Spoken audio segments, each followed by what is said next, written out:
ఇక మనోళ్ళేమో కేసీఆర్ గారేమో దూరదృష్టితోని తెలంగాణకు రేపు హైదరాబాద్ దగ్గర ఉంటది, పారిశ్రామిక అవసరాలు ఉంటాయి, హైదరాబాద్ పెరుగుతుంది, రేపు త్రాగునీరు అవసరమని ఒక 50 టీఎంసీల రిజర్వాయర్ కట్టిండు. నిజానికి నేను ఆ జిల్లా మంత్రిని.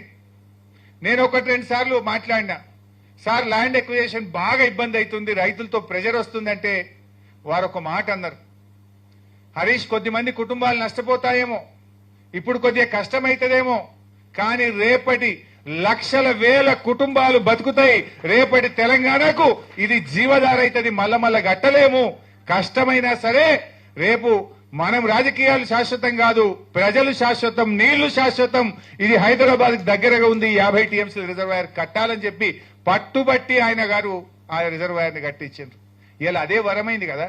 ఇవాళ రేవంత్ రెడ్డి ఇంతగానే ఏమెగురుతుండు, కాళేశ్వరం కూలిందని ఒక దిక్కు అంటాడు, మల్లన్న సాగర్ నుంచి హైదరాబాద్ కు 20 టీఎంసీల నీళ్లు తెస్తా అని 6,000 కోట్లతో టెండర్లు పిలిచిండు.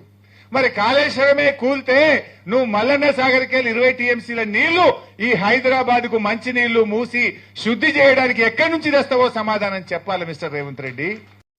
ఇక మనోళ్ళేమో కేసీఆర్ గారేమో దూరదృష్టితోని తెలంగాణకు రేపు హైదరాబాద్ దగ్గర ఉంటది, పారిశ్రామిక అవసరాలు ఉంటాయి, హైదరాబాద్ పెరుగుతుంది, రేపు త్రాగునీరు అవసరమని ఒక 50 టీఎంసీల రిజర్వాయర్ కట్టిండు. నిజానికి నేను ఆ జిల్లా మంత్రిని.